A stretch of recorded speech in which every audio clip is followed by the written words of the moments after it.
اعوذ باللہ من الشیطان اللعین الرجیم بسم اللہ الرحمن الرحیم رب اشرح لی صدری ویسر لی امری واحلل عقدۃ من لسانی یفقهوا قولی ان اللہ وملائکتہ یصلون علی النبی یا ایھا الذین آمنوا صلوا علیہ وسلموا تسلیما۔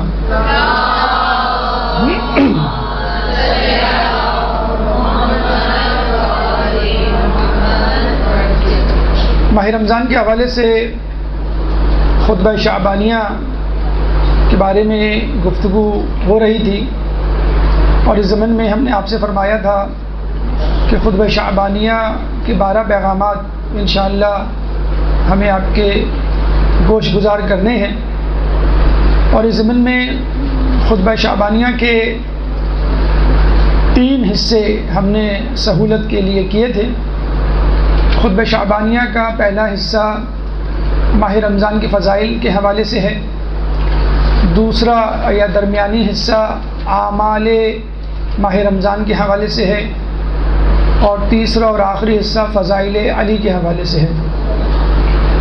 پہلے حصے میں فضائل ماہ رمضان کے حوالے سے 2 پیغامات ہم نے آپ کے سامنے پیش کیے۔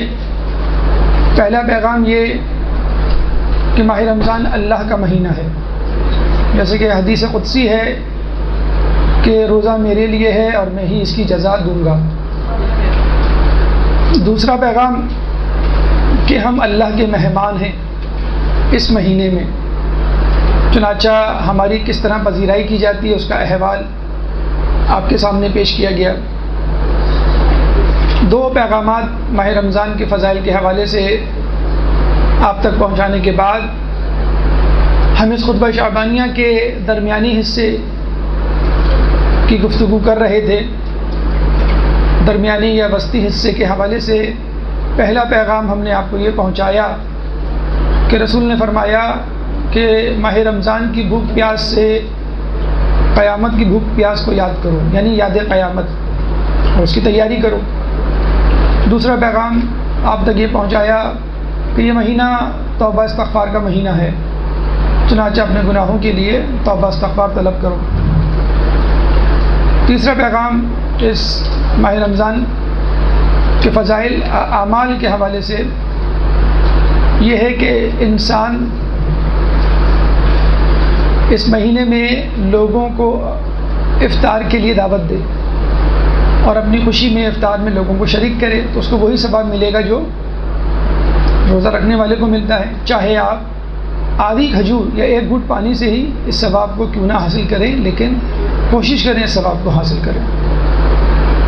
اس کے بعد جو چوتھا پیغام اعمال ماہ رمضان کا ہے وہ ہے اخلاق حسنہ، جس سے آج ہم گفتگو شروع کریں گے۔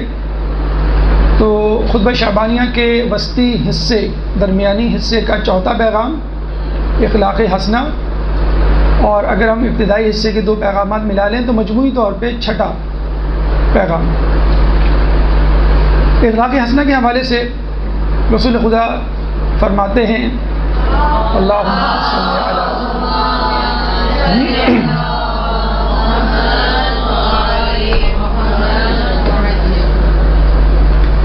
کہ جو شخص اس ماہ مبارک میں اپنے اخلاق کو نیک کرے گا وہ قیامت کے دن پل صراط پر آسانی کے ساتھ گزرے گا، کہ جس دن لوگوں کے پاؤں میں لغزش ہوگی، اور جو شخص اپنے ماتحتین سے نرمی سے پیش آئے گا اللہ قیامت کے دن اس سے نرمی سے پیش آئے گا۔ جو شخص لوگوں کو اذیت دینے سے بچے گا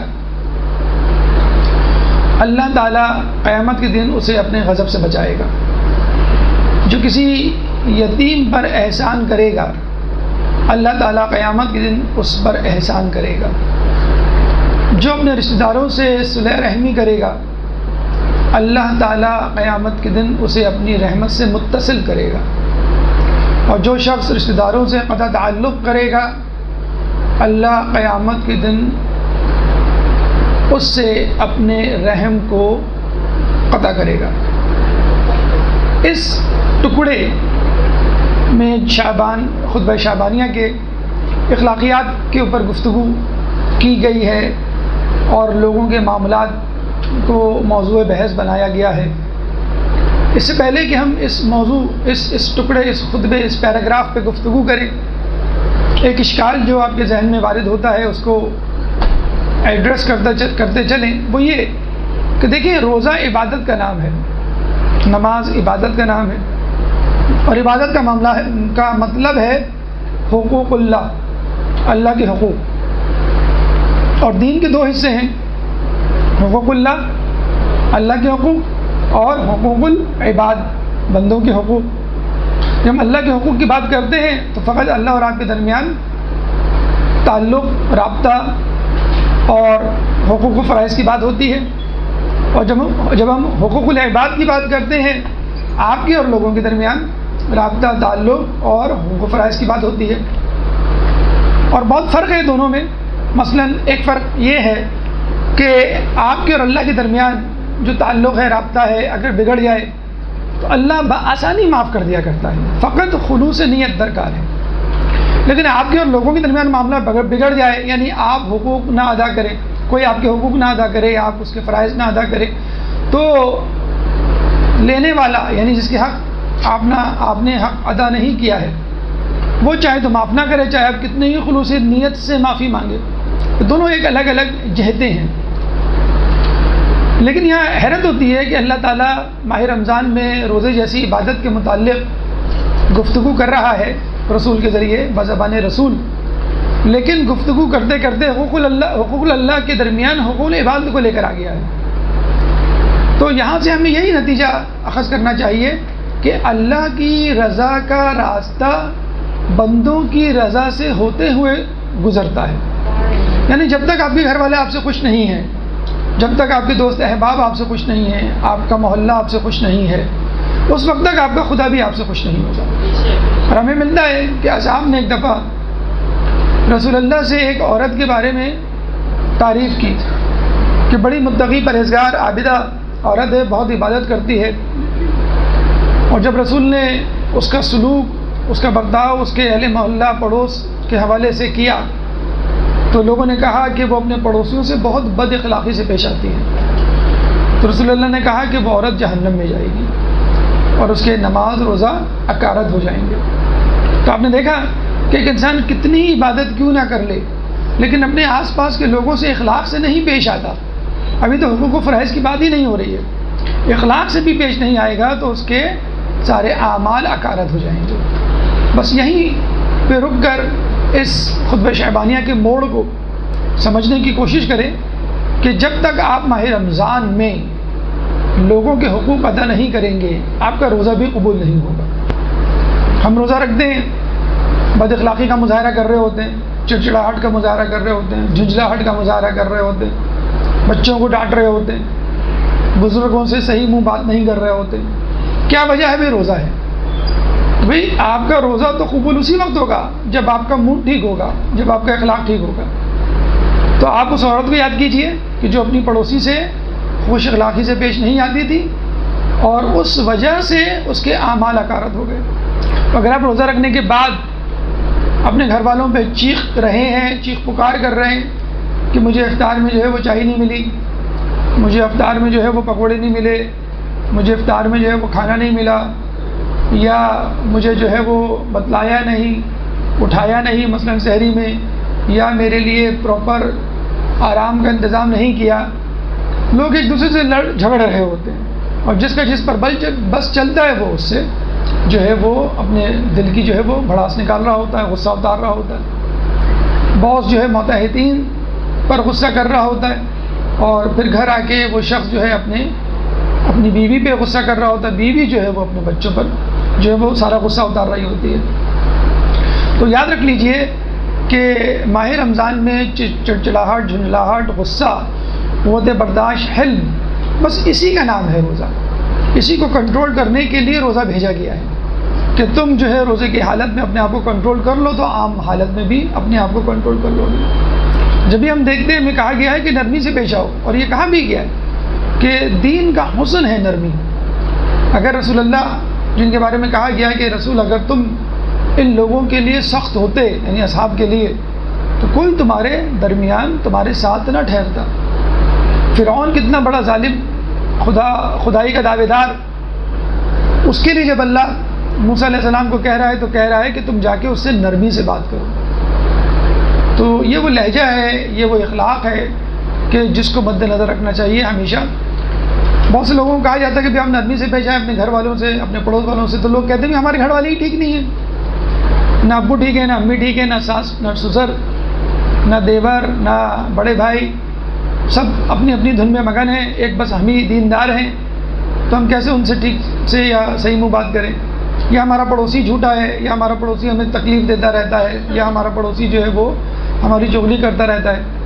تو مجھے بتائیے کہ اگر آپ کے گھر والے ٹھیک ہوں، آپ کا پڑوسی ٹھیک ہو، سب با اخلاق ہو، تو پھر آپ کے اخلاق کا کیا فائدہ؟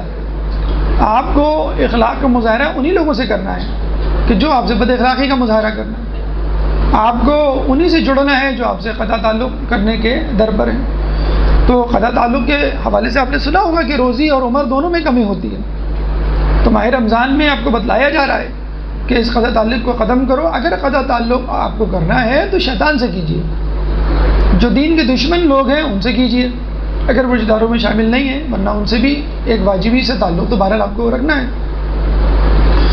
تو بس یہ اصول سمجھ لیجئے، اور بڑے افسوس کے ساتھ ہمیں کہنا پڑتا ہے اس اصول کو مغرب نے بہت اچھی طرح سمجھ لیا ہے۔ مغربی ممالک میں رہنے والے غیر مسلم افراد جو نماز روزہ نہیں کرتے، جو خدا کو نہیں مانتے، لیکن ان کا اخلاق عروج پر ہے، مطلب اتنا زیادہ اخلاق عروج پر ہے کہ جب آپ بس میں سوار ہوتے ہیں تو ڈرائیور آپ کو سلام کرتا ہے، جب آپ اترتے ہیں تو ڈرائیور آپ کو کہتا ہے ہیو اے نائس ڈے۔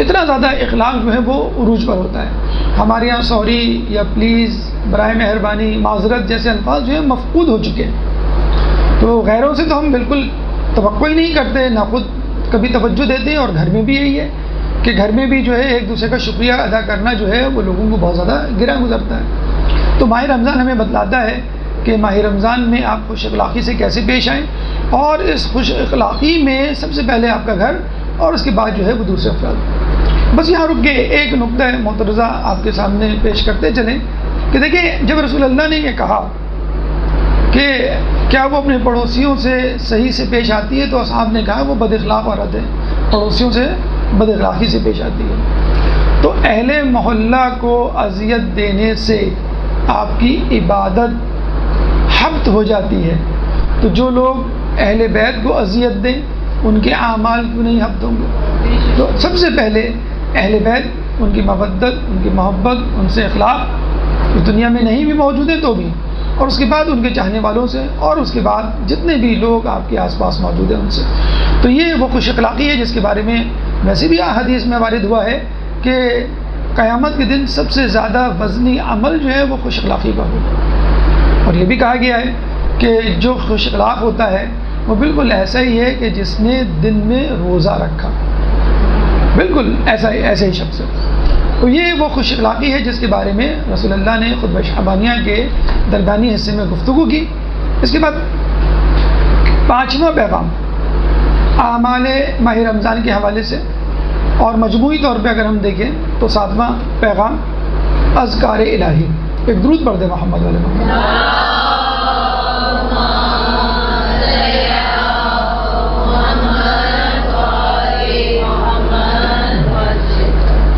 دیکھیے رسول اللہ فرماتے ہیں اذکار الہی کے حوالے سے کہ لوگوں، اس مہینے میں مستحب نماز پڑھنے والا جہنم کی آگ سے آزاد ہو جائے گا، اور جو واجب نمازیں پڑھے گا اس کو 70 گنا واجب نماز کا ثواب ملے گا، اور جو درود پڑھے گا اس کا پلڑا قیامت کے دن بھاری ہو جائے گا۔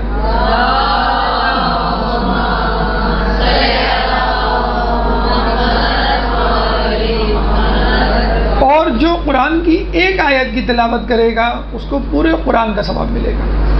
تو آپ دیکھ لیجئے کہ کتنی چھوٹی چھوٹی عبادتوں پر، مختصر عبادتوں پر کتنا بڑا ثواب ہے۔ واجب نماز جو ہم پڑھتے ہیں اور جو بڑی مشکل سے ہم سمجھتے ہیں کہ قبول ہوتی ہوں گی، اس کا ثواب 70 گنا ایک دم سے بڑھا دیا جاتا ہے. تو کوشش کیجئے اس واجب نماز کو بھی مستحبات کے ساتھ ادا کیجئے. مثلا ایک تو وہ نماز ہوتی ہے واجب جس میں آپ مقدمات کا خیال رکھتے ہیں، مثلا وضو، مثلا نجاست، طہارت، قبلہ، وقت. اور ایک اس کے بعد نماز کے دوران جو مستحبات آتے ہیں. اس کے بعد ایک وہ نماز ہوتی ہے، یہ عام لوگوں کی نماز ہے. خاص لوگوں کی نماز کیا ہے؟ جو واجبات کے ساتھ ساتھ مستحبات کا بھی خیال رکھتے ہیں، مثلا اذان کا، اقامت کا، مسواک کا. مسواک کے بارے میں کہا جاتا ہے جو نماز سے پہلے مسواک کرے گا اس کو 70 نمازوں کا ثواب ملے گا. اذان و اقامت کے بارے میں کہا جاتا ہے جو اذان و اقامت دے کر نماز پڑھے گا اس کے پیچھے فرشتوں کی 2 صفیں ہوں گی، اور ہر صف مشرق سے لے کے مغرب تک ہوگی. اگر فقط اقامت دی تو 1 صف، اذان و اقامت دونوں دی تو 2 صفیں. تو کوشش کیجیے تمام مستحبات کے ساتھ. پھر اس کے بعد تیسری درجے کی نماز خاص الخاص لوگوں کی نماز، اور اس کے بارے میں کہا جاتا ہے کہ جو مکمل طور پہ حضور قلب کے ساتھ پڑھی جائے. یعنی انسان جو ہے مکمل طور پہ توجہ کے ساتھ خدا کی طرف مرتکز رہے. کہا جاتا ہے کہ نماز میں کیسے پڑھوں؟ تو رسول نے فرمایا تم نماز ایسے پڑھو جیسے تم اللہ کو دیکھ رہے ہو، ورنہ وہ تو تمہیں دیکھ ہی رہا ہے. تو زیادہ سے زیادہ درجہ یہ کہ آپ اللہ کو دیکھتے ہوئے، تصور کرتے ہوئے نماز پڑھیں، اور کم سے کم جو ہے وہ رتبہ یہ ہے کہ آپ یہ سوچیں کہ اللہ مجھے دیکھ رہا ہے. تو خود جو ہے وہ آپ کی نماز جو ہے وہ خشوع خضوع. یہ ہے تیسرا خاص الخاص. تو اس دفعہ کوشش کریں ماہ رمضان میں آپ کی واجب نمازیں اس طرز کی ہوں کہ پوری نماز میں آپ کی توجہ جو ہے وہ خدا سے نہ ہٹے. مستحب نمازوں کے بارے میں کہا جاتا ہے، بلکہ مستحب روزوں کے بارے میں بھی کہا جاتا ہے کہ مستحب نمازیں واجب نمازوں کی تلافی کرتی ہیں، اور مستحب روزے واجب روزوں کی تلافی کرتے ہیں. اسی لیے کہا جاتا ہے کہ ماہ رمضان سے پہلے بھی آپ روزے رکھیں اور ماہ رمضان کے بعد بھی روزے رکھیں. تو انشاءاللہ امید کی جائے گی کہ اللہ تعالیٰ ماہ رمضان میں رکھے جانے والے روزوں کی تلافی کر دے گا، جو کمی رہ گئی ہے اس کو جو ہے وہ پوری کر دے گا. تو مستحب روزے نمازیں ہو گئیں، واجب نمازیں ہو گئیں. اس کے بعد درود. دیکھیں درود کے ویسے بھی بڑے فوائد ہیں. اگر آپ دیکھیں جیسے ہم کہتے ہیں کہ دین کے 2 حصے ہیں، اصول دین اور فروع دین. درود میں دونوں حصے شامل ہیں. جب ہم درود پڑھتے ہیں تو مودت امام، مودت اہل بیت کا اعلان اور اظہار کرتے ہیں. یہ اصول دین ہے، یہ عقیدہ ہے. اس کے بعد جب ہم درود پڑھتے ہیں، اگر ہم نماز سے پہلے دعا سے پہلے دعا کے بعد ہم درود پڑھیں گے تو آپ کی دعا قبول ہوگی. یہ آپ کا فروع دین کا حصہ ہو جاتا ہے. اور یہ بھی کہا جاتا ہے کہ جو درود پڑھتا ہے اس کا پلڑا قیامت کے دن بھاری ہو جائے گا. یعنی آپ نے نیکیاں فرض کر لیں 10 کی ہیں تو وہ نیکیاں وزن میں ایسی ہوں گی کہ جیسے 100. تو درود پڑھنے والے کے بارے میں یہ بھی کہا جاتا ہے کہ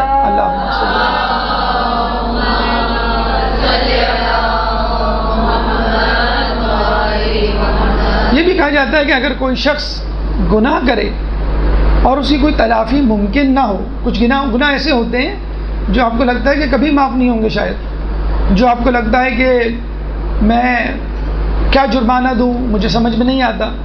تو کہتے ہیں کہ ایسا شخص درود پڑھے. تو درود پڑھے گا تو بڑے سے بڑے گناہوں کا کفارہ، بڑے سے بڑے گناہوں کی تلافی ہو جائے گی. تو درود عقیدہ بھی ہے اور عبادت بھی ہے.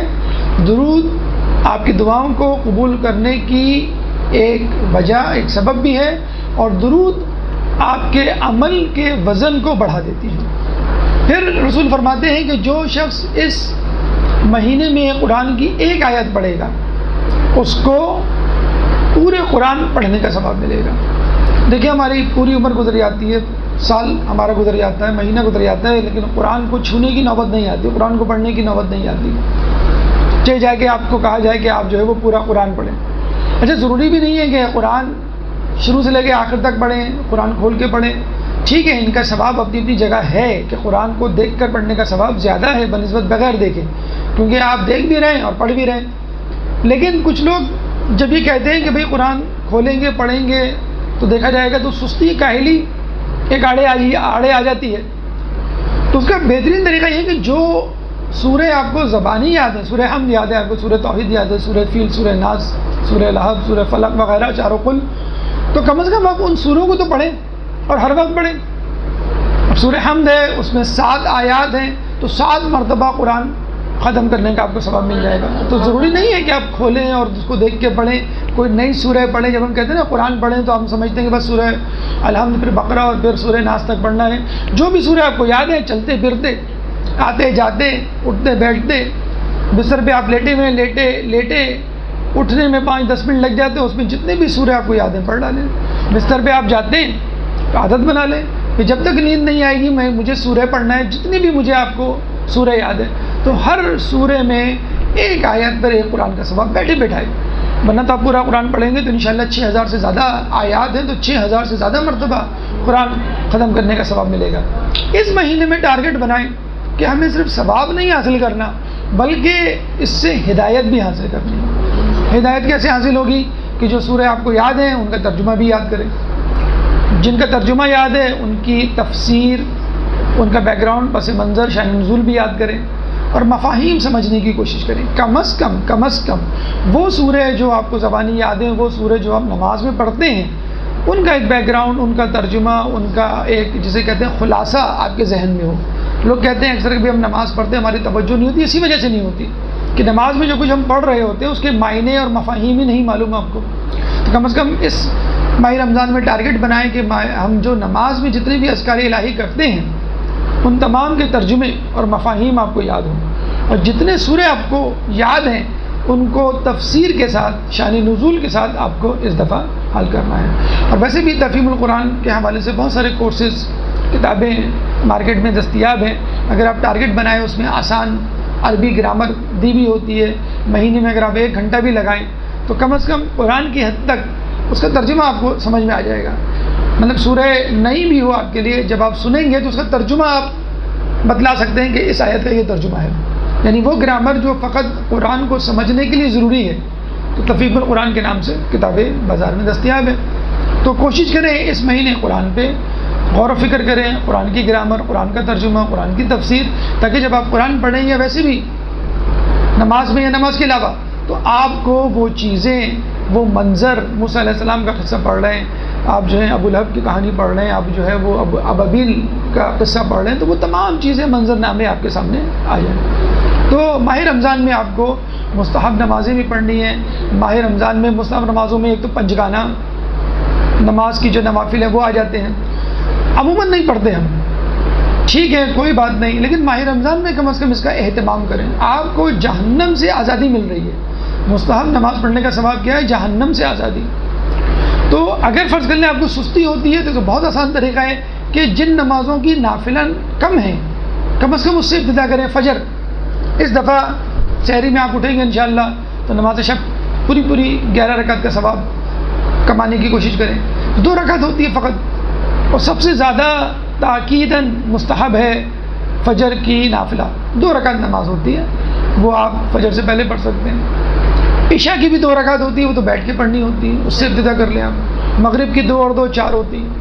انشاءاللہ اللہ نے ہمت دی تو پھر ظہر عصر کی جو 8 رکعت ہوتی ہیں وہ بھی آپ کی ہمت ہو جائے گی. تو کوشش کریں نافلہ نمازوں کا. اس کے بعد اس کے علاوہ نماز جعفر تیار ہے، روزہ نہیں تو کم از کم مہینے میں 1 مرتبہ. قرآن کے ساتھ جو دیگر اذکار ہیں، دعائے کمیل ہے، مثلا دعائے ندبہ ہے، دعائے عہد ہے، زیارات ہیں، تو ان کو کوشش کریں اس دفعہ پڑھیں. اور کوشش کریں مفاتی ترجمے کے ساتھ بھی جو ہے وہ دستیاب ہے بازار میں.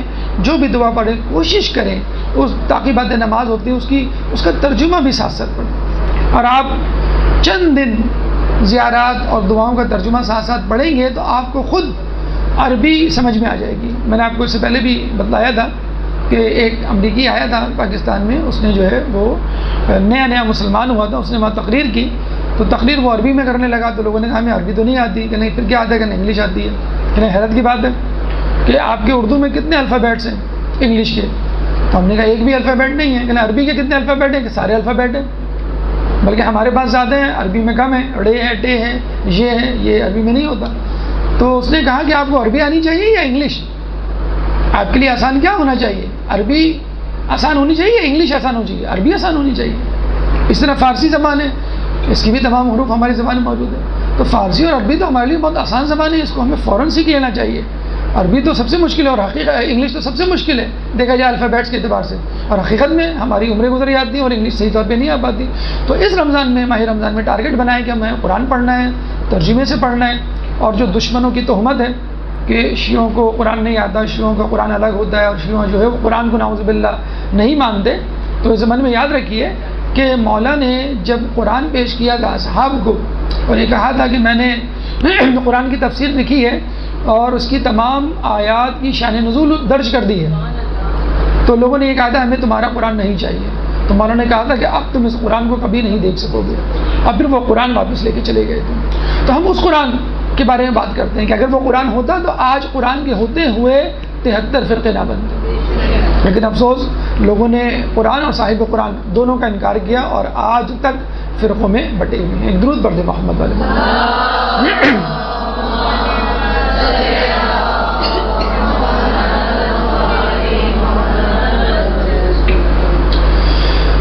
پانچواں پیغام آپ کے سامنے پیش کیا اذکار کے حوالے سے۔ اس کے بعد چھٹا پیغام شیطان کی قید۔ اس مہینے میں اللہ تعالیٰ شیطان کو قید کر دے گا۔ رسول فرماتے ہیں کہ لوگوں اس مہینے میں جہنم کے دروازے بند کر دیے جائیں گے، تم خدا سے دعا کرنا کہ تمہارے لیے جہنم کے دروازے نہ کھولے جائیں۔ لوگوں اس مہینے میں جنت کے دروازے کھول دیے جائیں گے، تم خدا سے دعا کرنا کہ اللہ تعالیٰ تمہارے لیے جنت کے دروازوں کو بند نہ کرے۔ اس مہینے شیطان کو قید کر دیا جائے گا، تم خدا سے دعا کرنا کہ تمہارے اوپر شیطان کو مسلط نہ کرے۔ تو یہ بڑی اہم بات ہے کہ جہنم کے دروازے بند ہو گئے، جو کہ 7 دروازے ہیں، جنت کے دروازے کھول دیے گئے ہیں جو کہ 8 دروازے ہیں۔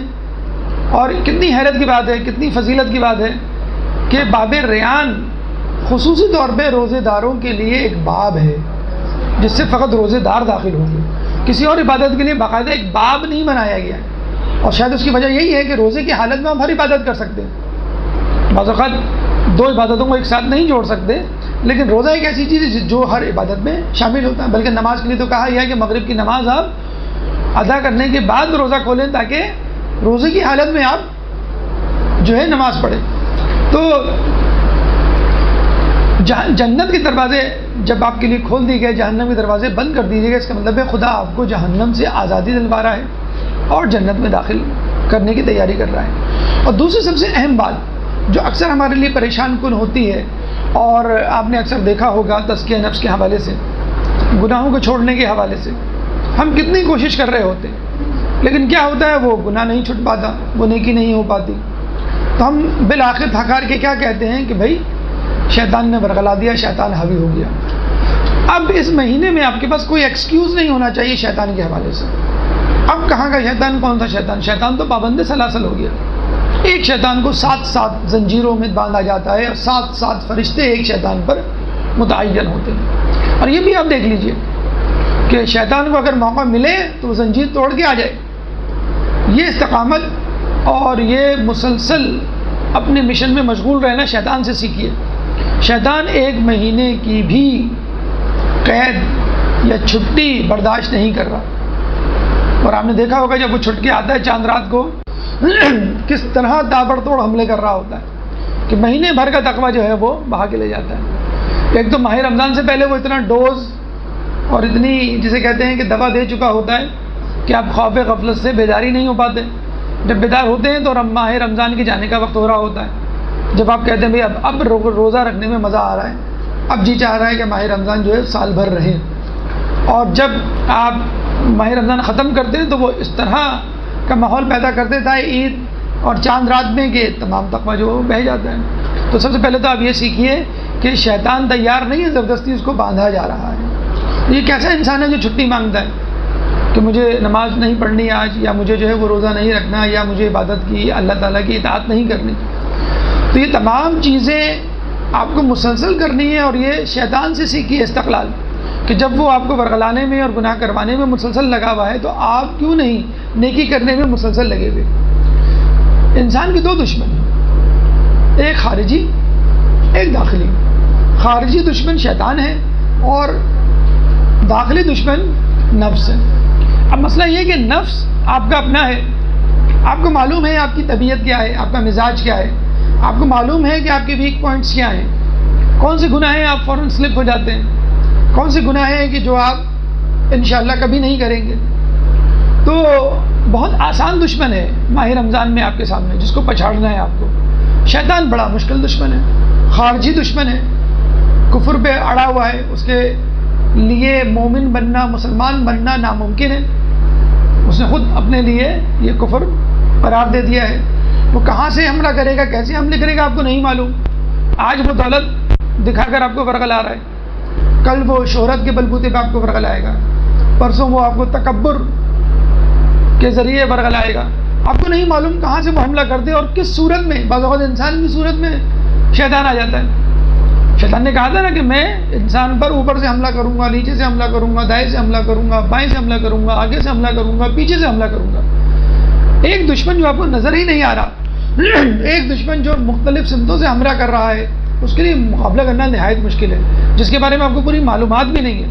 لیکن نفس کے بارے میں تو معلوم ہے. نفس کیا ہے؟ آپ کی طبیعت، آپ کی لالچ، آپ کا مزاج، آپ کی چاہت کہ آج میرا یہ جی چاہ رہا ہے، آج میرا یہ جی چاہ رہا ہے. تو اس کو پکڑنا، اس کی گرفت کرنا زیادہ آسان ہے. تو ماہ رمضان میں کوئی یہ نہ کہے، اگر کسی کے ایمان کا ٹیمپریچر چیک کرنا ہے کہ حقیقت میں اس کا کیا. کچھ لوگ کہتے ہیں کہ ماحول ایسا تھا، شیطان نے بہکا دیا تھا.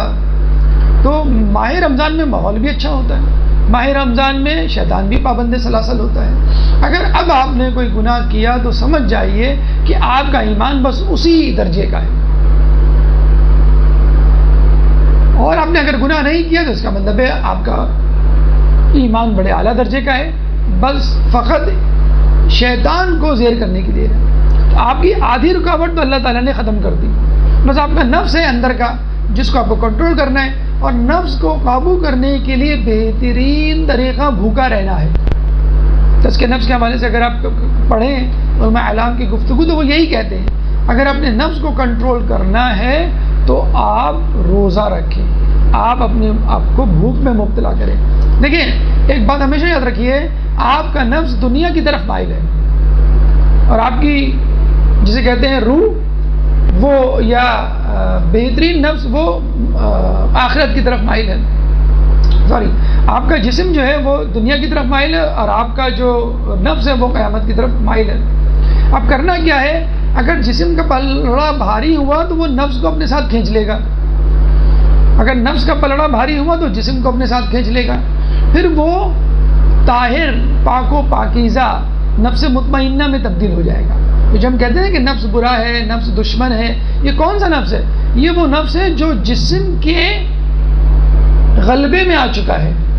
جسم کہتا ہے مجھے سونا ہے تو نفس بھی کہتا ہے چلو ٹھیک ہے سو جاتے ہیں. جسم کہتا ہے مجھے کھانا ہے تو نفس بھی کہتا ہے چلو کھاتے ہیں. جسم کہتا ہے کہ مجھے فلاں کو جو ہے وہ مارنا ہے، اس کی غیبت کرنی ہے، اس کے خلاف سازش کرنی ہے، تو نفس بھی کہتا ہے چلو اس کے ساتھ ہم جو ہے وہ یہی کام کرتے ہیں، برائی کرتے ہیں. تو آپ اس جسم کو اگر بھوکا رکھیں گے تو روح، نفس طاقت میں بڑھ جائے گا.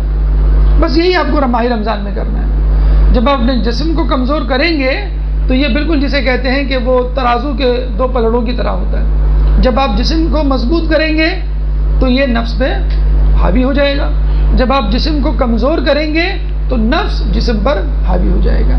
تو ماہ رمضان میں اللہ تعالیٰ ایک تو شیطان کو بند کر رہا ہے، اور جو اندر کا شیطان یعنی نفس ہے اس کو سدھارنے کے لیے کیا طریقہ بتا رہا ہے؟ بھوکا رہنا.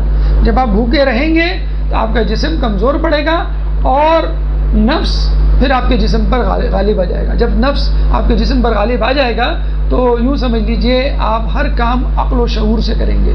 جب آپ اپنی عقل کو استعمال کریں گے تو پھر شیطان کے جھانسے میں نہیں آئیں گے. ماہ رمضان کے بعد بھی جب آپ کا نفس مکمل طور پہ آپ کے جسم پر حاوی ہو جائے گا تو ماہ رمضان کے بعد بھی وہ شیطان پر، کیونکہ وہ ایک کھلاڑی کو پچھاڑ چکا ہے، اب دوسرا کھلاڑی، دوسرا دشمن اس کے سامنے. لیکن جب دو دشمنوں سے مقابلہ ہوتا ہے تو آپ کنفیوز ہو جاتے ہیں، پریشان ہو جاتے ہیں کہ میں اس سے لڑوں کہ اس سے لڑوں، باہر کے دشمن سے لڑوں کہ اندر کے دشمن سے. تو اللہ تعالیٰ نے باہر کا دشمن ہٹا دیا، آپ فقط اندر کے دشمن سے مقابلہ کیجئے، وہ بھی بھوک کی حالت میں. بہت آسان ہے مقابلہ کرنا. آپ نے اس کو پچھاڑ دیا، بلکہ پچھاڑ کہتے ہیں اس کو آپ نے اپنا دوست بنا لیا. اب آپ اپنے نفس کے ساتھ شیطان کا جو ہے وہ مقابلہ کریں گے، کیونکہ نفس مطمئنہ میں تبدیل ہو چکا ہے. تو یہ وہ تیاری ہے، یہ وہ مشق ہے، تمرین ہے جو آپ کو ماہ رمضان میں جاری رکھنی ہے. ایک درود پڑھ دے محمد والے محمد.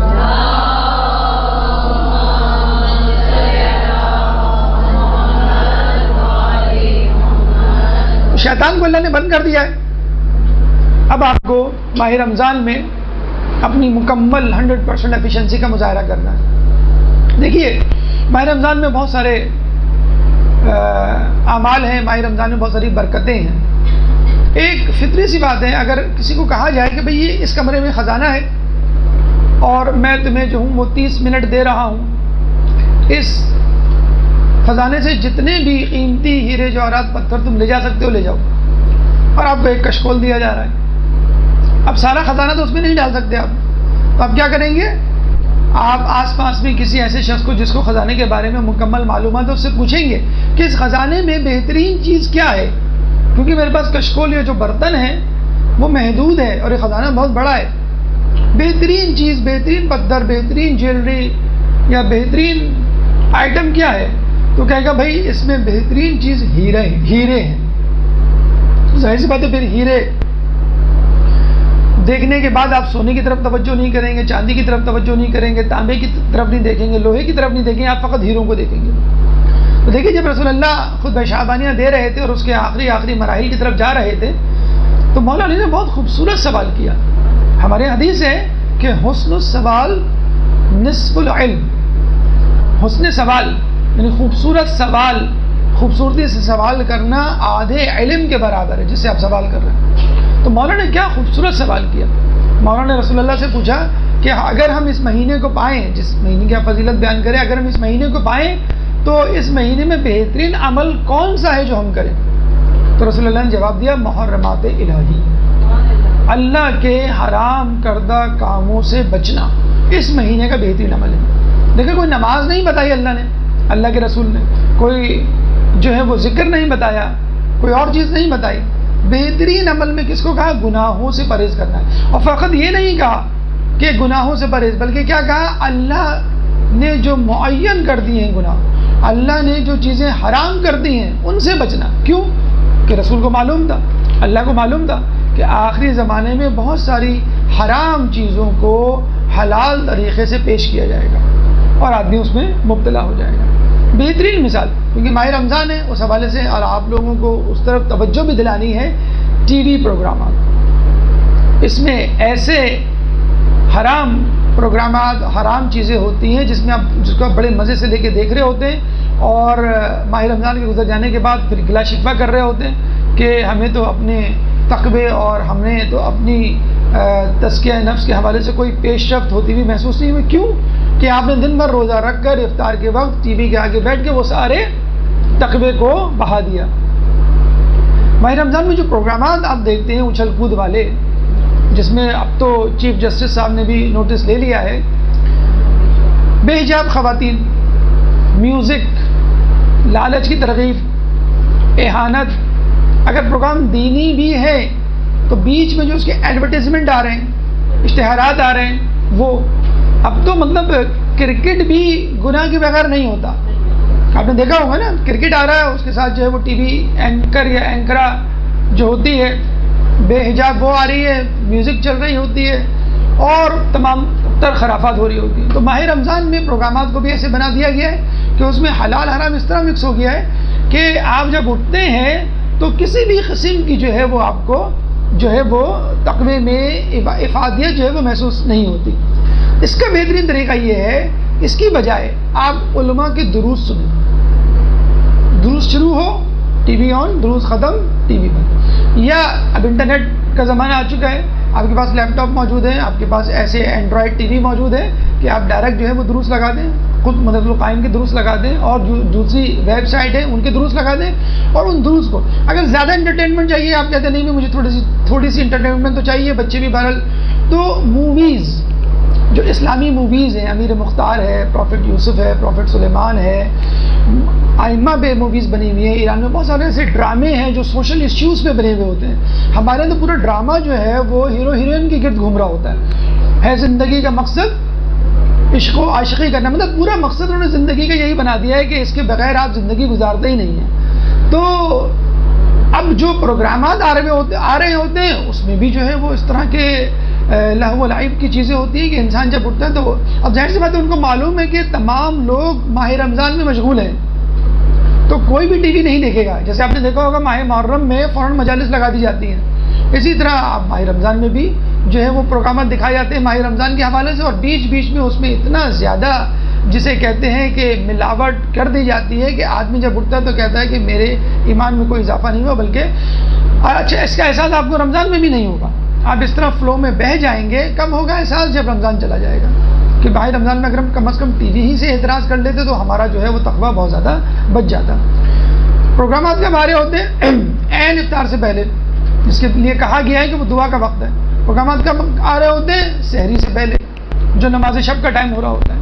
تو اس ماہ رمضان میں کوشش کریں کہ ٹی وی کو بند رکھیں. اس رمضان میں کوشش کریں کہ ٹی وی پہ اگر بند نہیں رکھ سکتے تو ایسے پروگرام دیکھیں جو ہمارے کیبل نیٹ ورکس ہیں، جس میں دروس آ رہے ہوتے ہیں، جس میں جو ہے وہ ایسے ٹاک شوز آ رہے ہوتے ہیں جو مفید معلومات رکھے ہوئے ہوتے ہیں. تو ایسی چیزوں کو جن کو حلال بنا کے پیش کیا جا رہا ہے ان کو نہ آپ دیکھیں نہ سنیں، کیونکہ وہ آپ کو حرام میں مبتلا کر دیں گے. تو بہترین سوال مولا علی کا اور بہترین جواب ہے کہ اس مہینے میں سب سے اہم بات کیا ہے؟ محرمات الہی، یعنی اللہ کی حرام کردہ چیزوں سے بچنا. ایک بات یاد رکھیے کہ ہمارے علماء اعلام کے درمیان بھی بحث ہے کہ نیکیاں کرنا اہم ہے یا گناہوں سے بچنا.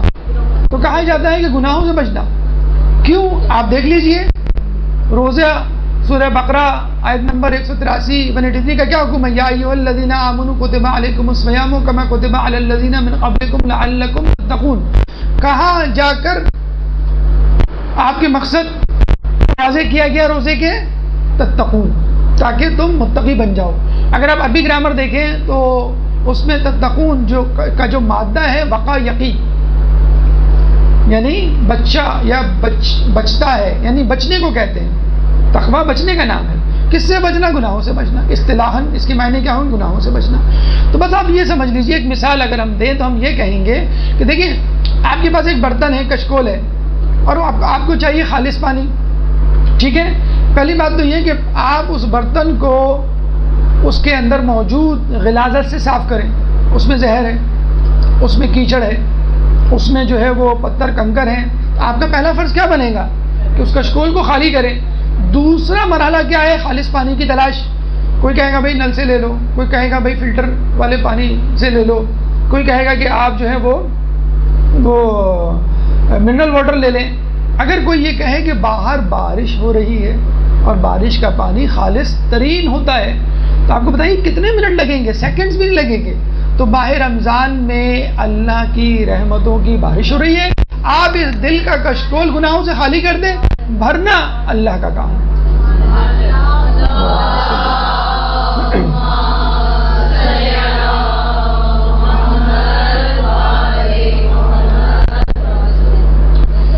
اب آئیے اس خطبہ کے آخری جو ہے وہ پیغام کی طرف. اب تک جو ہم نے گفتگو کی اس میں تقریباً 9 مقاصد یا 9 اہداف آپ کے سامنے پیش کیے. خطبہ شعبانیہ کے آخری حصے میں مولا علی کے فضائل رسول اللہ نے بیان کیے.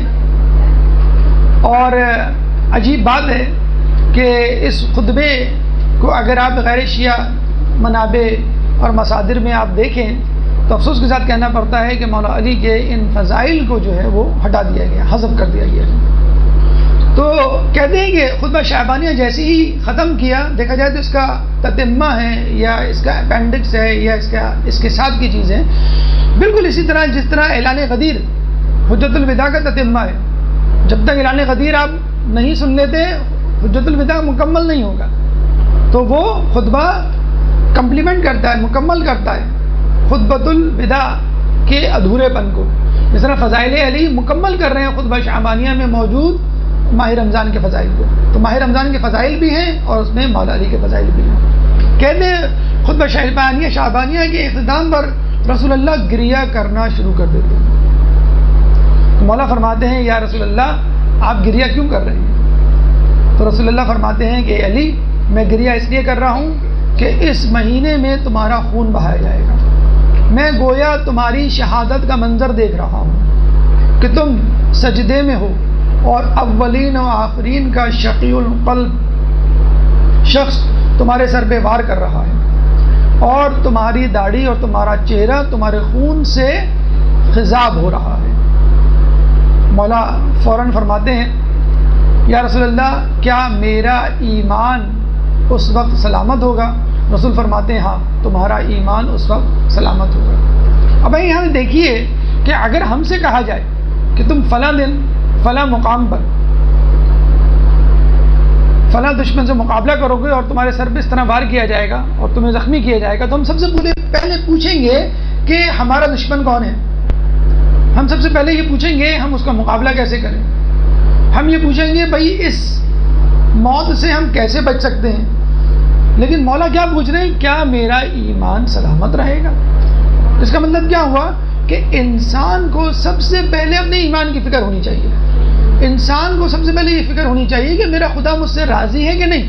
اس عمل کو کرنے کے بعد میں خدا کو حاصل کرتا ہوں یا خدا کو کھو دیتا ہوں. اس عمل کو کرنے کے بعد میں خدا سے قریب ہوتا ہوں یا دور ہوتا ہوں. ماذا وجد من فقدک وما الذی فقد من وجدک. وہ عرفہ کا کتنا خوبصورت جملہ ہے. اس نے کیا پایا جس نے تجھے کھو دیا، اور اس نے کیا کھویا جس نے تجھے پا لیا. بس مولا علی یہی کرتے ہوئے نظر آ رہے ہیں کہ اگر میری شہادت میرے ایمان پر منتج ہوتی ہے، ختم ہوتی ہے تو فبیا.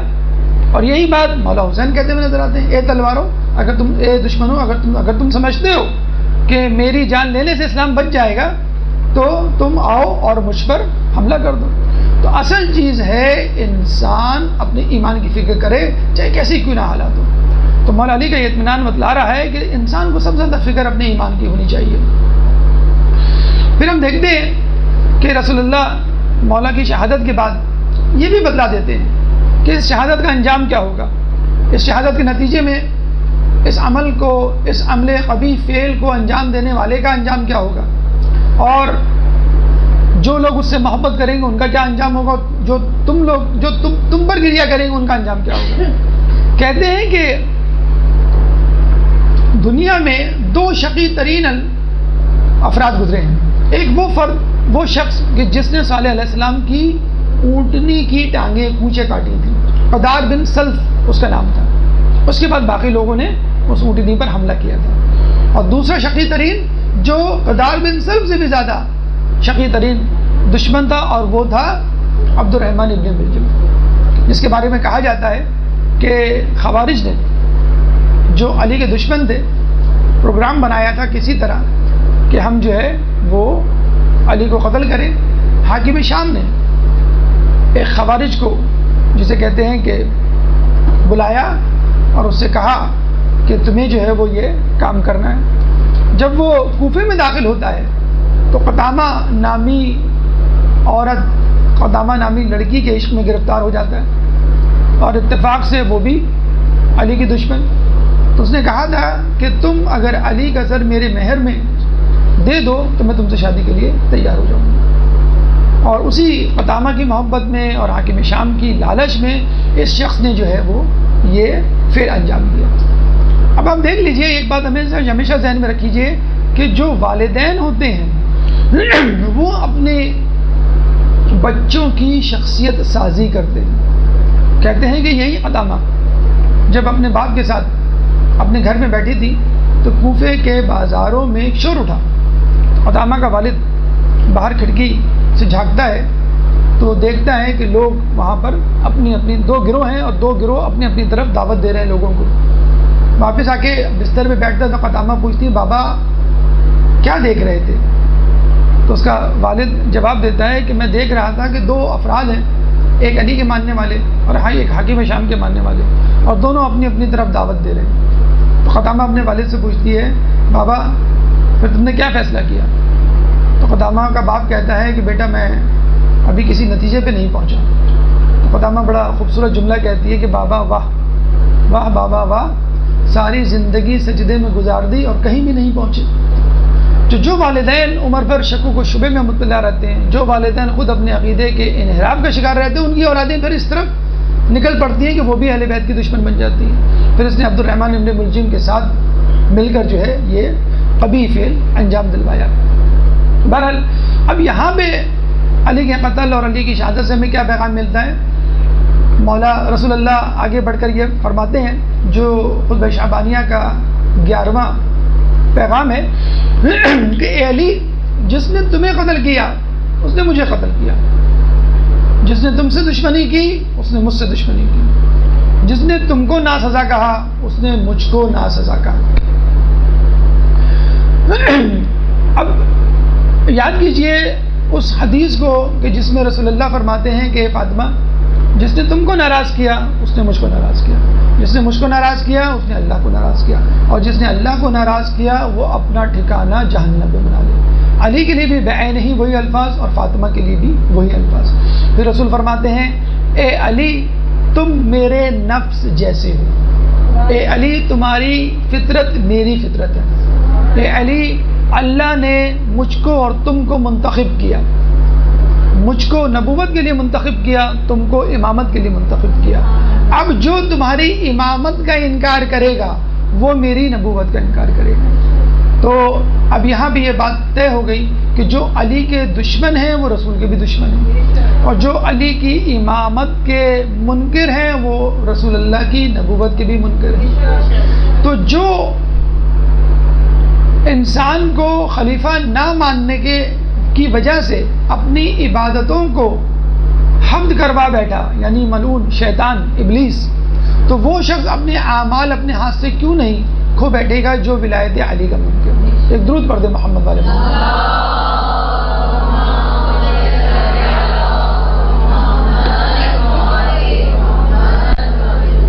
اور پھر رسول اللہ اس پہ ہی صبر نہیں کرتے، اس کے بعد ایک آخری پیغام خطبہ شعبانیہ کا دیتے ہوئے نظر آتے ہیں. اے علی تم زندگی میں بھی اور میرے مرنے کے بعد بھی میرے جانشین اور میرے خلیفہ ہو. علی تم میری بیٹی کے شوہر ہو، تم میرے بیٹوں کے باپ ہو، تمہارا حکم میرا حکم ہے اور تمہاری نہیں میری نہیں ہے. دیکھیں علی کی جانشینی کا اعلان رسول اللہ نے سب سے پہلے دعوت ذو العشیرہ میں کر دیا تھا. جب رسول اللہ نے آپشن دیا تھا کہ کون میرا ساتھی میرا مددگار بنے گا، یہ نہیں کہا تھا کہ کون اسلام قبول کرے گا، بلکہ یہ کہا تھا کون میرا مددگار اور ساتھی بنے گا. تو علی نے 3 مرتبہ ہاتھ کھڑا کیا اور تیسری مرتبہ ہاتھ کھڑا کرنے پہ رسول اللہ نے کہا کہ تم میرے جانشین، میرے وزیر، میرے وسیع ہو. اس کے بعد آخری آفیشل اعلان، یہ پہلا آفیشل اعلان تھا کہ جس میں رسول اللہ نے پہلے ہی دن اپنے جانشین کا اعلان کر دیا تھا. آخری اعلان غدیر تھا، آخری آفیشل اعلان کہ جس میں اللہ تعالیٰ نے اللہ کے رسول نے قرآن کی آیت اترنے پر جو ہے اعلان ولایت کیا. اس کے بعد کئی مقامات پر، غزوہ تبوک کے موقع پر، جیسے جب آپ جا رہے تھے مدینے سے دور، نکال کے کیا تم اس میں راضی نہیں ہو کہ تمہاری حیثیت، تمہاری نسبت مجھ سے وہی ہو جو ہارون کی موسیٰ سے تھی. اور یہ ایک ان میں سے مقام ہے کہ جس میں رسول اللہ نے خطبہ شعبانیہ نے ماہ رمضان سے پہلے اعلان کر دیا کہ تم جو ہے وہ میرے وسیع، میرے وزیر، اور پھر یہ بھی بتلا دیا کہ تم میری بیٹی کے شوہر ہو، یعنی میری بیٹی کا کفو تم ہی ہو سکتے ہو، کوئی اور نہیں ہو سکتا، اور میرے بیٹوں کے باپ بھی تم ہو. انا و علی من نور واحد، میں اور علی ایک ہی نور سے، میں اور علی اس امت کے باپ ہیں.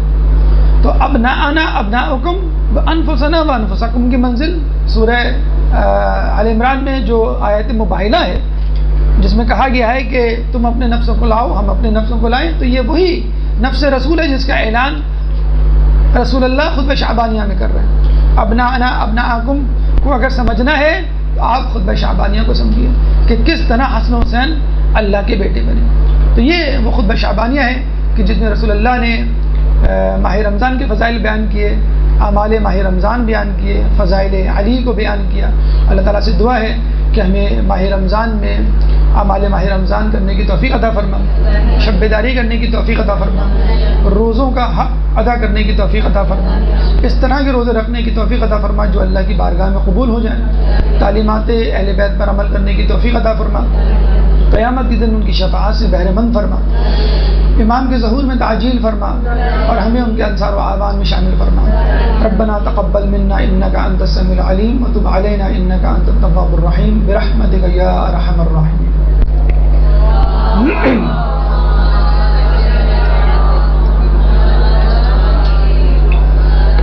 آپ لوگوں کو اس موضوع سے متعلق یا کوئی سوال پوچھنا ہو تو آپ پوچھ سکتے ہیں۔ جی آپ سوال کر رہے ہیں؟ اچھا بہت اچھا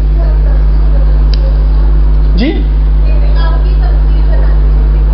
یہ عامر یاسوبی ڈاکٹر عابد کا ڈپارٹمنٹ ہے، وہی تفصیل ہے جو مردوں کے لیے ہے، آپ کے لیے بھی وہی ہے۔ 3 دن کا ہمارے اعتکاف ہوتا ہے اور اہل سنت میں جو ہے وہ 10 دن کا ہوتا ہے۔ 3 دن میں داخل ہونے کے بعد پھر وہ واجب ہو جاتا ہے، اس کو آپ کو کرنا پڑتا ہے، مستحب ہے بہرحال، چاہیں تو کریں بہت اچھا ہے، نہ کریں تو کوئی آپ پہ وجوب نہیں۔ جی اچھا نہیں وہ تو بہرحال دیکھیے ماہ رمضان میں تو ہم نے آپ کو بتایا کہ ایک آیت قرآن کے برابر ہے، تو اعتکاف میں تو آپ دیکھیے کہ مکمل طور پہ آپ یہ ایک طرح کا الہی دھرنا ہے، ہم لوگ دھرنا ڈالتے ہیں نا گورنر ہاؤس اور چیف منسٹر ہاؤس میں کہ ہم اس وقت تک یہاں سے نہیں اٹھیں گے جب تک ہمارے مطالبات پورے نہیں ہوں گے، تو اعتکاف کا بھی یہ ہے کہ آپ نے دھرنا دے دیا اللہ کے سامنے کہ جب تک تو معاف نہیں کرے گا ہم تیرے در سے نہیں جائیں گے، تو مرد بھی کریں اور چاہیں تو عورتیں بھی کریں۔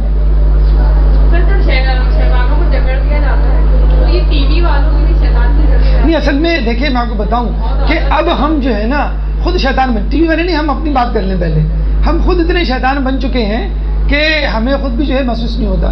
ٹی وی والوں کو تو ٹھیک ہے حیرت ہوتی ہے کہ وہ کیسے بگڑے میں ہیں، لیکن ہم جو ٹی وی دیکھ رہے ہیں تو ہمیں ان کو آشیرواد ان کی حوصلہ افزائی کرنے والا کون ہے؟ ہم ہی لوگ تو ہیں۔ جب ہم ان کے پروگرامات دیکھیں گے تو ان کی اسکورنگ بڑھے گی، جب اسکورنگ بڑھے گی تو وہ اور پروگرامات دیں گے۔ کروڑوں روپیہ ایک ایک اینکر کو دیا جاتا ہے اس ٹی وی پورے اس میں کہ وہ لوگوں کے ایمان خریدیں، تو یہ آپ کے اوپر ہے نا کہ آپ ان کو دیکھیں ہی نا، تو وہ ظاہر سی بات ہے وہ خود بخود اس معاشرے سے ختم ہو جائیں گے۔ یہ تو آپ ان کو دیکھتے ہیں تو اس لیے ان کی ریٹنگ جو ہے وہ اوپر جاتی ہے اور جو ہے وہ لوگوں کو بہکانے کا سبب بنتے ہیں۔ جی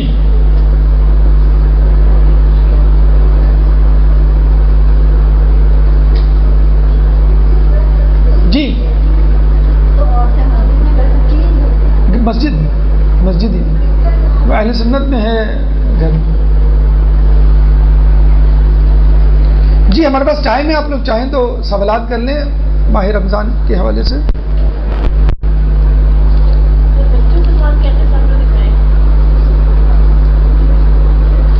دیکھیے مولا کائنات کے مسائل کے حوالے سے تو آپ سیرت ہی ہے جو وہ کریں، بہت اچھی کتاب اگر آپ کو پڑھنی ہے معصومین کے حوالے سے تو وہ ہے آیت اللہ مستنبط کی مناقب اہل بیت، 4 جلدوں پر ہے، بہت اچھی کتاب ہے۔ تو اور ویسے اگر آپ بحر الانوار کی جو اردو ترجمے والی جلد ہے وہ آپ پڑھ لیں۔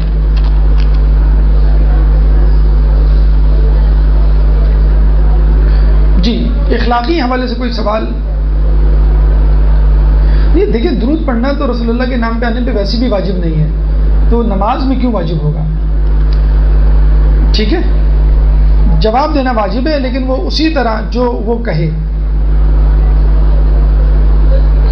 نام مجھے سورہ کا اس کا یاد تو نہیں ہے لیکن یہ ہے وابتغوا الیہ الوسیلہ، اس کے لیے وسیلہ تلاش کرو۔ آیت اور سورہ مجھے یاد نہیں آ رہا، اور خود آیت الکرسی میں من ذا الذی یشفع عندہ الا باذنہ، اللہ کی اجازت کے بغیر کوئی بھی اس کے سامنے شفاعت نہیں کر سکتا۔ من ذا الذی یشفع عندہ الا باذنہ، 2 آیات ہیں جو وسیلے کی دلالت کرتی ہیں۔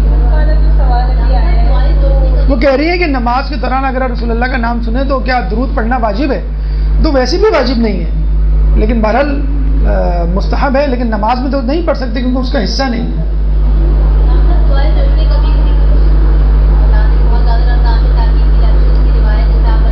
یہ مجھے پوری تفصیل نہیں آتی لیکن بہرحال نماز کے اذکار یا ویسی دعائیں جتنی دعائیں آپ پڑھ سکتے ہیں آپ پڑھیں۔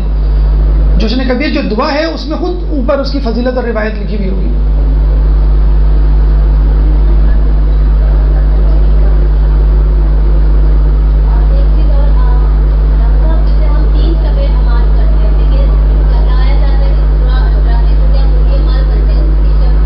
تھوڑے تھوڑے سے فرق کے ساتھ ہیں. 19, 21 اور 23 میں تھوڑا تھوڑا فرق ہے، لیکن اگر آپ چاہیں تو تمام اعمال اس میں کر لیں، کوئی ایسا قباحت نہیں، لیکن بہتر ہے کہ اس فرق کو ذہن میں رکھیں. اور دوسری بات یہ ہے کہ شب قدر جو ہے وہ بہت زیادہ سے زیادہ اگر ہم روایت کو تلاش کریں تو 23 بنتی ہے، لیکن 21 بھی ہے، 19 بھی ہے، اور باقی طاق راتیں یعنی 25 اور 27 بھی ہے. اور کچھ لوگوں کے مطابق تو پورے رمضان میں اس کو تلاش کریں. تو کم از کم طاق راتوں میں اور 19 سے اگر آپ شروع کریں تو اس میں کافی امکان ہے کہ آپ کو شب قدر مل جائے گی.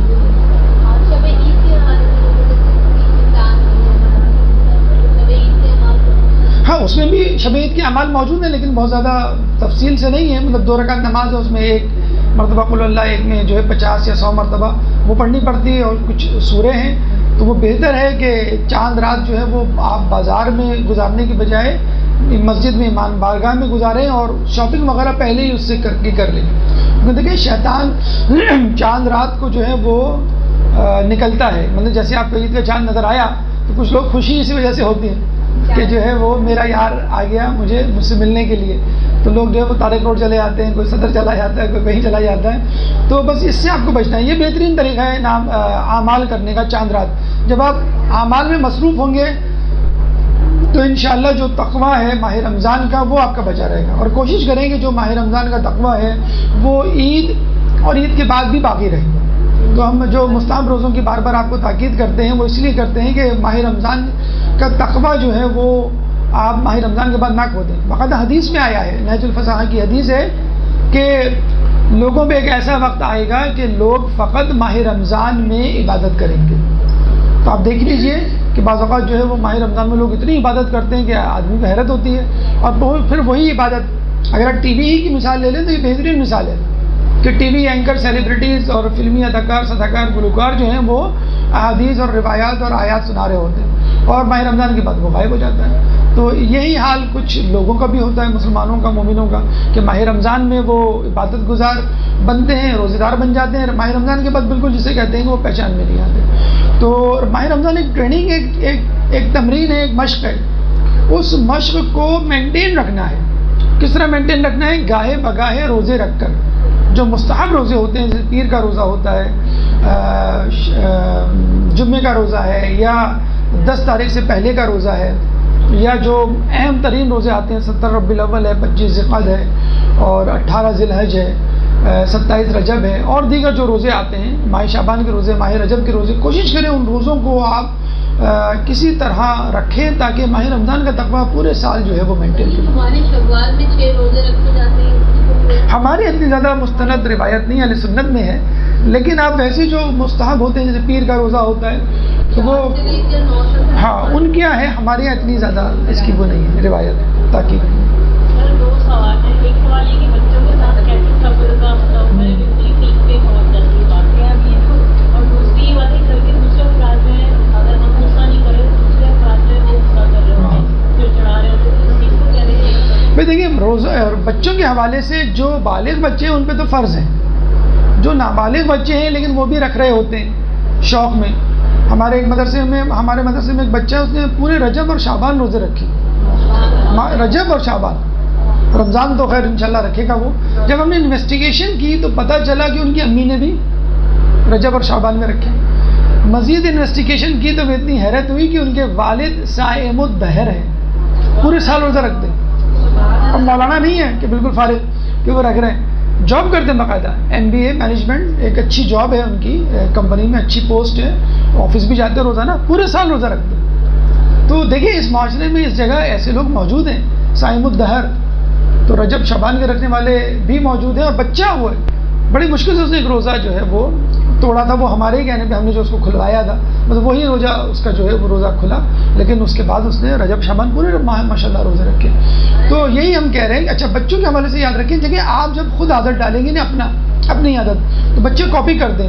اور میں نے یہ دیکھا ہے کہ بچوں کو نماز سے زیادہ روزہ رکھنے کا شوق ہوتا ہے. نماز کے لیے کہنا پڑتا ہے نماز پڑھو نماز پڑھو، لیکن روزے کے لیے وہ شوق سے اٹھ جائیں گے اس میں سحری میں، تو اچھی بات ہے ان کو رکھوائیں. اچھا فرض کر لیں آپ رکھوانا چاہتے ہیں اور بچے روزہ نہیں رکھنا چاہتے، تو آپ ان کو یہ کہیں، یا ان کو تکلیف ہوتی ہے، بڑی پرابلم ہوتی ہے، شوق میں تو رکھ لیتے ہیں، تو آپ ان کو یہ کہیں بیٹا جب تک تم روزہ رکھ سکتے ہو روزہ رکھو، اس کے بعد کھول دو. چھٹے امام کے پاس ایک شخص آیا کہنے لگا کہ میں اپنے بچے کو روزہ رکھوانا تھا چاہتا ہوں تو کیا کروں. تو ہم نے یہی کہا کہ تم اس کو روزہ رکھواؤ شروع میں، اور پھر اس کا دورانیہ بڑھاتے رہو، یعنی 11 بجے تک روزہ رکھا، پھر 12 بجے تک، پھر ظہر تک، اور پھر جو ہے وہ مغرب تک. اس میں کوئی خبر نہیں، وہ مستحب روزہ ہے، اس کے لیے کوئی واجب بھی روزہ نہیں ہے. اگر وہ توڑ بھی دے گا تو اس کو توڑنا نہیں کہیں گے، خود آپ کے لیے روزہ ہے، مستحب روزہ. عین مغرب سے 5 منٹ پہلے آپ نیت کر سکتے ہیں. اگر آپ نے کچھ کھایا پیا نہیں ہے، روزے کی شرائط کے مطابق دن گزارا ہے، تو آپ نیت کر لیں، 5 منٹ پہلے آپ کا روزہ ہو گیا. تو بچہ بھی یا خود آپ بھی مستحب روزہ رکھتی ہیں اور روزہ نہیں رکھا جاتا، تکلیف ہوتی ہے، تو آپ ٹھیک ہے روزہ کھول دو، اس میں کوئی خبر نہیں. تو بچے کو بھی یہ کہیں، لیکن آپ دیکھیے گا ایک آدھ دن تو شاید وہ کھول لے، لیکن پھر وہ انکار کر دے گا کہ نہیں مجھے روزہ نہیں کھولنا، مجھے روزہ پورا کرنا.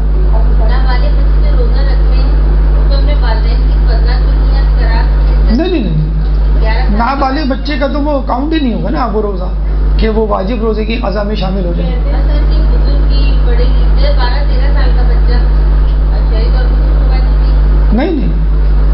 نہیں بالغ ہونے کے بعد. اچھا آپ نے کہا کہ دیکھیے آپ بالکل صحیح کہہ رہی ہیں کہ ایسا ہوتا ہے کہ آپ روزہ نہیں کر رہے ہو، خواتین کے لیے یہ ہوتا ہے کہ وہ غصہ نہیں کر رہی، مرد کر رہے ہوتے ہیں، کیونکہ ظاہر سی بات ہے وہ پہاڑ توڑ کے آ رہے ہوتے ہیں، اور اس میں کوئی بری بات اور جسے کہتے ہیں نا کہ وہ بات نہیں ہے.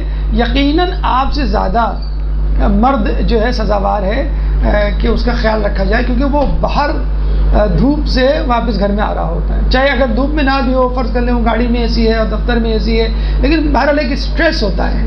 آپ وہی کام گھر میں کریں تو آپ کو اتنی پریشانی نہیں ہوگی. تو بہتر تو یہ ہے کہ آپ ان کی جو ہے وہ جھاڑ یا جو ہے وہ ڈانٹ ڈپٹ سن لیں. لیکن اس کا طریقہ آپ کو میں نے پہلے ہی بتا دیا تھا کہ اگر آپ پہلے سے روزہ رکھنا شروع کر دیں، مطلب ماہ شعبان کے آخر میں، جیسے رسول اللہ کی عادت تھی، جیسے ابھی ہم نے ریکمنڈ کیا کہ پیر منگل بدھ یہ تو لازم کر لیں آخری کے 3 روزے. اور ویسے بھی جہنم سے آزادی کا جو ہے وہ ہے برنامہ، خوشخبری ہے کہ جو لوگ رکھیں گے وہ ایڈجسٹ ہو جائیں گے، وہ ایک عادت بن جائے گی. جب عادت بن جائے گی تو انشاءاللہ جو غصے میں چڑچڑاہٹ جھنجھلاہٹ ہوتی ہے وہ نہیں ہوگی. اور دوسری بات ہے کہ ایک آدمی کی اپنی تربیت ہوتی ہے، ایک کو افطار کے وقت چائے چاہیے، ایک کو جو ہے وہ لال شربت چاہیے، ایک کو جو ہے وہ کھانا چاہیے. ان طبیعتوں کو آپ نوٹ کر لیں اور اس طبیعت کے مطابق جو ہے وہ اپنی افطاری اور سحری جو ہے. لیکن یہ میں پھر کہوں گا کہ روزے میں اپنی بری عادتوں کو ترک کرنے، گناہ تو چھوڑنے. خود مولا علی کی حدیث ہے کہ روزہ بری عادتوں کو ترک کرنے کے لیے بہترین ہے. آپ کی جو بری عادتیں ہیں، مطلب مرد حضرات کی سگریٹ پینے کی عادت ہے وہ ختم کر سکتے ہیں، زیادہ چائے پینے کی جو عادت ہے وہ آپ ختم کر سکتے ہیں. بچوں کی جو ہے ہر 1-2 گھنٹے بعد چپس اور وہ چاکلیٹ اور بسکٹ کی عادت وہ آپ ختم کر سکتے ہیں، جو آپ خود ہی ڈلواتے ہیں. مطلب بچوں کو چپس دے دیے، مجلس میں 1 گھنٹے کے لیے آ رہے ہیں اور چپس کا پیکٹ اور کولڈ ڈرنک 1 گھنٹہ بچہ برداشت نہیں کر سکتا. اسی وجہ سے تو ہمارے بچے روزے نہیں رکھ سکتے. ہم نے بچوں کو خود فیڈ کیا ہے کہ 1 گھنٹہ بھی بغیر پانی کے نہیں گزارو. یہ کربلا کے ماننے والے ہیں، یہ کربلا کے ماننے والے ہیں جو 3 دن کی بھوک پاس کر پہ روتے ہیں. وہ اپنے بچے کو کربلا کے پیاسے کے مصائب سنانے کے لیے چپس اور کولڈ ڈرنک لے کر آتے ہیں. تو وہ کیا اس کی جو ہے وہ سپ لیتے ہوئے کربلا کے مصائب سنے گا، کیا روئے گا وہ. تو یہ بچوں کو عادت ڈلوائیں کہ بیٹا دیکھو اتنے عرصے تم بھوکے پیاسے رہے اور تم نے برداشت کیا، اور یہ بعد میں بھی عادت ڈلوائیں. جو بچے شور مچاتے ہیں نا امی بھوک لگی ہے کھانا دیں، آدھا گھنٹہ ہو گیا ہے 1 گھنٹہ ہو گیا ہے، تو یہ رمضان بار بار یاد دلائیں کہ تم جب ماہ رمضان میں 14 گھنٹے بھوکے رہ سکتے ہو، اور کینیڈا میں رہنے والے بچے تو 21 گھنٹے کا روزہ رکھ رہے ہیں. اس وقت جو حالات ہیں 21 گھنٹے کا، ایڈمنٹن ہے کیلگری وغیرہ میں 21 گھنٹے کے روزے ہوں گے اس دفعہ. تو بڑا مشکل کام ہے، لیکن وہاں پہ بچے رکھتے ہیں روزے، بڑی پابندی سے رکھتے ہیں. وہاں پہ جو افطار کا ڈسپلن ہوتا ہے وہ بہت ہمارے یہاں سے بہت بہتر ہے. وہاں تصور نہیں ہے کہ لوگ جو ہے گھروں میں افطار کریں. عموماً لوگ انگلینڈ ہے، برمنگھم ہے، اور کیونکہ بیچارے سوشل ایکٹیویٹیز وہاں ہوتی نہیں ہیں تو ان کے لیے بہت بہتر ہوتا ہے کہ وہ افطار جو ہے باہر کریں. تو بچے روزے رکھ رہے ہوتے ہیں تو بچوں کو عادت ڈلوائیں کہ بھائی اسی مہینے میں تو اپنا روٹین سیٹ کریں، اپنی جو ہے وہ نیندوں کو سیٹ کریں. یہ جو ہم نے نیند کا ایک روٹین بنایا ہوا ہے نا کہ دیر سے اٹھنا، فجر سے پہلے آپ جاگیں گے، فجر میں آپ جاگیں نماز پڑھیں، فجر کے بعد تک جاگتے رہیں. تو تو یہ تمام وقت جو ہے وہ یہ کہتے ہیں کہ جو اس دوران سوتا ہے وہ غفلت کی نیند ہوتی ہے، جو فجر سے پہلے، فجر کے بعد اور فجر بھی چھوڑتا ہے، یہ غفلت کی نیند ہوتی ہے۔ اور دیکھا جائے کہ ہم اسی نیند میں مبتلا ہوتے ہیں کہ اگر اٹھتے ہیں تو سحری کے لیے اکثر دیکھا گیا ہے کہ جو 5 منٹ کا وقفہ ہم دیتے ہیں احتیاط کا، تو ہم سحری کر لیتے ہیں، سحری کے بعد 5-10 منٹ ہوتے ہیں اذان میں، آپ جو ہے بستر پہ آ کے لیٹ جاتے ہیں، لوگ روک رہے ہوتے ہیں، خود آپ بھی وہ ہو رہے ہوتے ہیں کہ بس میں اگر لیٹا تو گیا، اور پھر آپ چلے جاتے ہیں۔ تو یہی کہنے کا مقصد ہے، روٹین ایڈجسٹ کریں، اپنی نیند کی روٹین ایڈجسٹ کریں، کھانے کی روٹین ایڈجسٹ کریں۔ آیت اللہ محسن قریضی سے کسی نے پوچھا کہ بھائی روزہ رکھنا بڑا مشکل ہے، انہوں نے کہا بھائی کیا مشکل ہے، آپ ناشتہ کب کرتے ہیں؟ 7 بجے، ٹھیک ہے 3 گھنٹے پہلے کر لیں 4 بجے۔ آپ کھانا کب کھاتے ہیں؟ 10 بجے، 3 گھنٹے پہلے کھا لیں 7 بجے، ٹھیک ہے۔ ناشتہ اور کھانا ڈٹ کے کر لیں، زیادہ کیلوریز لے لیں، تو دوپہر کا کھانا آپ اسکپ کر دیں، کوئی فرق نہیں محسوس ہوگا۔ بھی ہمیں دوپہر میں بھوک کیوں لگتی ہے؟ کیونکہ ہمارا ناشتہ صحیح نہیں ہوتا، ہمارا ناشتہ صحیح نہیں ہوتا۔ اور ناشتہ کیوں نہیں صحیح ہوتا ہے؟ ہم دفتر سے 15 منٹ پہلے، آدھا گھنٹہ پہلے اٹھ رہے ہوتے ہیں، تو کیا ناشتہ کریں گے؟ اسکول سے بالکل وین آنے سے 5-10 منٹ پہلے جو ہے بچے اٹھ رہے ہوتے ہیں، اس میں کیا ناشتہ کریں گے؟ تو ماہ رمضان میں عادت ڈالیں کہ آپ نماز فجر سے پہلے اٹھیں تو آپ کو بھوک بھی لگے گی، جب بھوک لگے گی تو آپ حلوہ روٹی اور وہ پراٹھے والا ناشتہ بھی کریں گے، خود بخود آپ کی دوپہر کی بھوک ختم ہو جائے گی۔ دیکھیں اس کو ریورس کر لیں نا، ہمیں ناشتے میں بھوک نہیں لگتی، دوپہر کے کھانے میں لگتی ہے۔ دوپہر کھانے میں کیوں لگتی ہے بھوک؟ ناشتہ نہیں کیا ہوا ہوتا ہے۔ ناشتہ اچھا کر لیں تو دوپہر کے کھانے میں بھوک نہیں لگے گی۔ کیوں نہیں لگے گی؟ بھی ناشتہ اچھا کیا ہوا۔ دوپہر کا کھانا اس لیے کھاتے ہیں کہ ناشتہ نہیں کیا ہوا، تو ناشتہ کر لیں گے، دوپہر کا کھانا نہیں کھائیں گے، دوپہر کا کھانا ختم ہو گیا۔ ناشتہ آپ پہلے کر لیں 3 گھنٹے، اور رات کا کھانا بھی 3 گھنٹے پہلے کر لیں، تو بس اصولاً تو آپ کو سال بھر روزہ رکھنا چاہیے۔ ہمارے یہاں سولجر بازار میں ایک مدرسہ تھا، ایک زمانے میں، مجھے یاد نہیں آ رہا وہ کون صاحب تھے، جن کا قصہ مجھے کسی عالم دین نے سنایا تھا کہ وہ فجر سے پہلے ناشتہ کرتے تھے اور مغرب کے بعد رات کا کھانا کھاتے تھے، بس عمر بھر ان کا یہ روٹین رہا۔ اب دیکھا جائے انہیں روزہ بھی رکھ لیتے تھے، لیکن روزہ نہ بھی رکھیں تو بھی ان کی یہی روٹین تھی، وہ کھاتے ہی نہیں تھے، باہر یا گھر میں بھی ہو تب بھی نہیں کھاتے تھے، دن بھر ان کی عادت تھی فجر سے پہلے کھانا کھانا اور مغرب کے بعد کھانا کھانا۔ تو اس میں کوئی ایسی قباحت نہیں ہے، آپ کو 2000 کیلوریز چاہیے، اگر 1000 کیلوری آپ سحری میں کھا لیں، 1000 کیلوریز افطار میں کھا لیں، کوئی میڈیکل سائنس میں یہ نہیں کہتی ہے کہ آپ بار بار کھائیں۔ میں ابھی وہ بات کر رہا تھا اپنے کسی کولیگ سے، تو اس نے کہا کہ ڈائبٹیز کے پیشنٹ کے لیے ایک ریسرچ چاہیے کہ وہ جو ہے بار بار مطلب دن میں 8 مرتبہ کھائے۔ تو میں نے کہا بھائی ہمارے امام نے تو کہا ہے کہ دن میں 2 مرتبہ کھاؤ، یعنی دن شروع ہونے سے پہلے اور رات، دن شروع ہوتے وقت اور رات شروع ہوتے وقت، چھٹے امام کا قول ہے۔ تو اسی کولیگ نے مجھے 1-2 سال بعد بتایا کہ اب ایک اور لیٹسٹ ریسرچ چاہیے۔ کیا ریسرچ چاہیے؟ کہ ڈائبٹیز پیشنٹ جو ہے 2 مرتبہ کھائیں، تو کم کھائیں گے کم انسولین سیکریٹ ہوگی، جب کم انسولین سیکریٹ ہوگی تو ضائع بھی کم ہوگی۔ میں آپ کو ایک مثال دیتا ہوں، جب آپ کھانا گھر میں 6 مرتبہ لگائیں گے دسترخوان، تو 6 مرتبہ کا کھانا کچھ ضائع بھی ہوگا نا، 6 مرتبہ 6 گلاس پانی پیے، تھوڑا سا پانی بچائیں گے، وہ ضائع تو ہوگا۔ تو جب آپ زیادہ مرتبہ کھانا کھائیں گے، چاہے تھوڑا سا کھائیں، آپ کی انسولین زیادہ ضائع ہوگی، اس سے ڈائبٹیز ہو رہی ہے۔ ڈائبٹیز کی ایک وجہ یہ بھی ہے کہ ہم ہر وقت کھا رہے ہوتے ہیں، اور یہی وجہ کولیسٹرول کے بڑھنے کی بھی ہے، یہی وجہ جو ہے وہ آپ کے ہائی بلڈ پریشر ہونے کی وجہ کی بھی وجہ ہے۔ تو رسول اللہ کی خود حدیث ہے، سومو تصیحو، روزہ رکھو اور صحت مند بن جاؤ، لعلکم تتقون، روزہ رکھو اور تقوی اختیار کرو۔ تو بلند ترین مقصد کیا ہے؟ تقوی، روح کی طہارت، اور بلند کم ترین درجہ کیا ہے؟ جسم کی صحت، سومو تصیحو۔ تو دنیاوی فائدہ، دینی فائدہ، یہاں کا فائدہ، آخرت کا بھی فائدہ، جسم بھی کا بھی فائدہ اور روح کا بھی فائدہ۔ تو یہ وہ فائدہ جو خود ماہ رمضان نہ صرف طہارت اور تقوی دے رہا ہے، بلکہ آپ کو صحت بھی دے رہا ہے۔ بڑے افسوس کے ساتھ کہنا پڑتا ہے، لوگ کہتے ہیں ہم بیمار ہیں، ہم روزہ نہیں رکھیں گے۔ ارے روزہ ہے ہی بیماروں کے لیے، روزہ بیماروں کو ٹھیک کرنے کے۔ ہم نے جو لیکچر دیا تھا، آپ اس کو دوبارہ چاہیں تو سنیں، روزہ میڈیکل سائنس، اس میں یہی تھا کہ الیکسس سوفورن نے 40 دن روزہ رکھا تھا، اور جی جو سلائڈ پاور پوائنٹ والا تھا روزہ میڈیکل سائنس میں، الیکسس سوفورن نے 40 دن روزہ رکھا تھا، اور پتہ چلا تھا کہ اس کی جو ہے وہ بیماریاں ٹھیک ہو گئی، گردے میں پتھری تھی وہ ختم ہو گئی، اس کو جو ہے وہ نزلہ کھانسی بخار رہتا تھا وہ ٹھیک ہو گیا، اس کو گلے میں خراش تھی وہ ٹھیک ہو گئی۔ جب اس نے اپنے مریضوں کو جب اس نے ایک رسالے میں لکھنا شروع کیا، ڈاکٹر تھا وہ، تو اس کے مریضوں نے روزہ رکھنا شروع کر دیا، اور وہ روزہ مطلب بہت سخت روزہ تھا، عیسائیوں میں بہت سخت روزہ ہوتا ہے ایک خاص قسم کا، کہ 40 دن تک وہ کچھ نہیں کھاتے، پانی، لیمو، چائے، اس طرح کے لکوڈ کی بس اجازت ہوتی ہے، تو ان کی بیماریاں ٹھیک ہو گئی۔ تو اگر آپ روزے میں دیکھیں، روزے کا جو میسج ہے نا وہ سحری اور افطار میں کھانے والا میسج نہیں ہے۔ آپ سحری اور افطار میں ڈبل ٹرپل کھا لیتے ہیں، جتنا کھانا چاہیے اس سے زیادہ کھا لیتے ہیں، تو پھر کیا فائدہ روزے کا؟ روزے کا میسج ہے کم کھانا، بسیار خوری سے پرہیز کرنا، کم کیلوریز لینا، بھوکے رہنا، بھوک کی عادت ڈالنا۔ اگر ایسا نہ ہوتا تو اللہ تعالیٰ رات میں روزہ رکھوا دیتا، رات میں روزہ رکھ کے پتہ ہی نہیں چلے گا آپ کو۔ یہ بالکل پیک آورز ہوتے ہیں کہ جب ایکٹیویٹی میں انوالو ہوتے ہیں، باہر جانا ضروری ہوتا ہے، تو یہ آپ کو سکھائے گا کہ آپ اپنی عادتوں پہ کیسے کنٹرول کریں اور اپنی صحت کو۔ تو آج کل بھی دنیا میں بہت سارے فاسٹنگ کلینک ہیں جس میں کہا جاتا ہے بھائی اگر آپ کو بلڈ پریشر کی بیماری ہے، ٹھیک ہے، آپ نمک اور یہ والی چیزیں نہ کھائیں، شوگر کی بیماری ہے، شوگر اور یہ نہ کھائیں، آپ کو گاؤٹ ہے تو یورک ایسڈ، بڑے کا گوشت یہ نہ کھائیں، تو پوری لسٹ بنا لی ہے۔ اور کچھ بیماریاں جن کے بارے میں کہا جاتا ہے فاسٹنگ کریں، مکمل طور پہ نہ کھائیں۔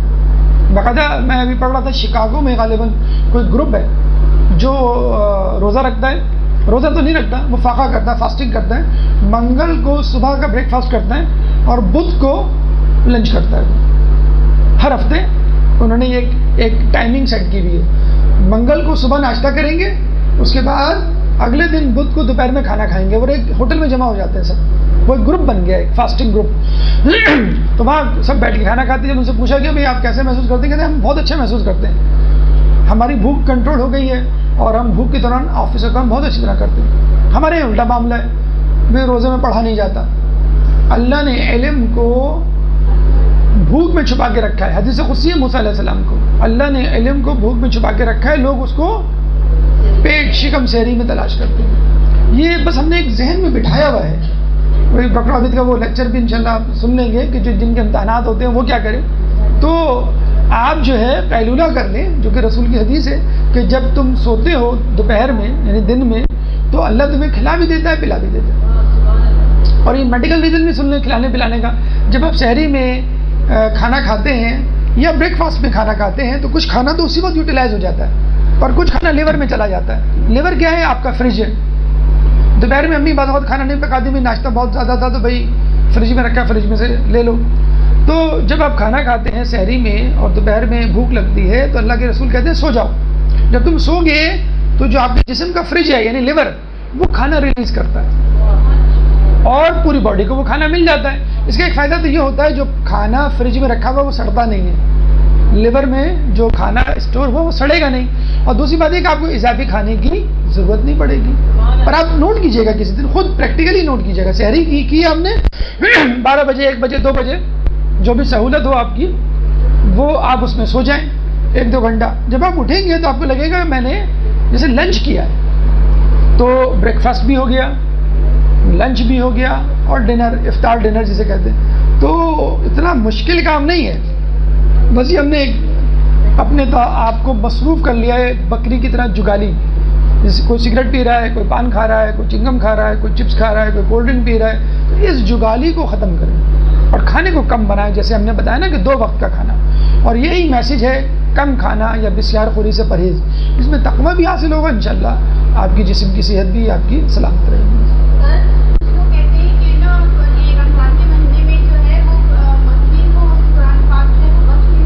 کیوں نہیں پڑھ سکتے؟